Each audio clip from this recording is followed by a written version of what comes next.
হাদিসের দলিল বাদ দিয়ে, কোরআন হাদিসের রেফারেন্স বাদ দিয়ে শুধুমাত্র কোন ব্যক্তির অন্ধ অনুসরণ করবে, সেই ব্যক্তি যত বড় পীর হোক, যত বড় বুজুর্গ হোক, যত বড় আল্লাহওয়ালার সন্তান হোক, যত বড় শেখ হোক, শুধুমাত্র কোরআন হাদিসের দলিল বাদ দিয়ে কোন ব্যক্তির অন্ধ অনুসরণ হেদায়েতের পথ হতে পারে না। এটা জাহান্নামের পথ, এটা ইবলিসের পথ।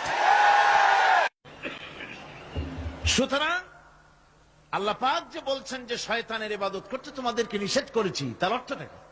তার অর্থ হচ্ছে যে মানুষ শয়তানের আনুগত্য করে, শয়তানের কথা মতো জীবন পরিচালনা করে, শয়তান যেটা বলে সেটাই করে, শয়তানের ওয়াসওয়াসা দিয়ে সে পরিচালিত হয়, কোরআন এবং হাদিস দিয়ে নিজেকে পরিচালিত করে না।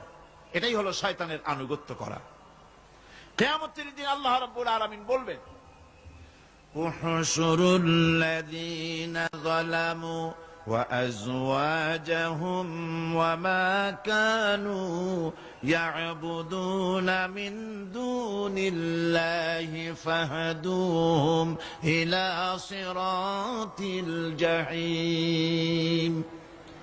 আল্লাহ রাব্বুল আলামিন কিয়ামতের দিন তিনি বলবেন, যারা নাকি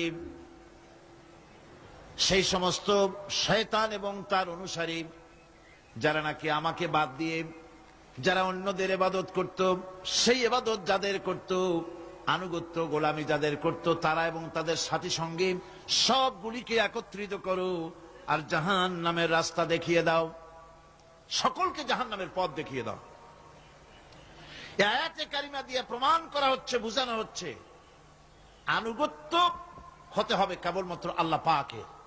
সব বুঝে নির্দ্বিধায় বিনা প্রশ্নে যাকে স্বীকার করতে হবে, মানতে হবে, তিনি হচ্ছেন আল্লাহ সুবহানাহু ওয়া তাআলা এবং তার নবী জনাব মুহাম্মদ রাসূলুল্লাহ সাল্লাল্লাহু আলাইহি ওয়াসাল্লাম।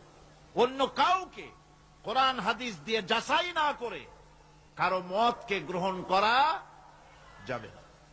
আলেম ওলামা, পীর দরবেশ যিনি হন না কেন, তিনি যে কথাটা বলবেন ওই কথার সমর্থনে কোরআন হাদিস আছে কিনা তা না জেনে গ্রহণ করা যাবে না। কথা আসতে বললেন কেন?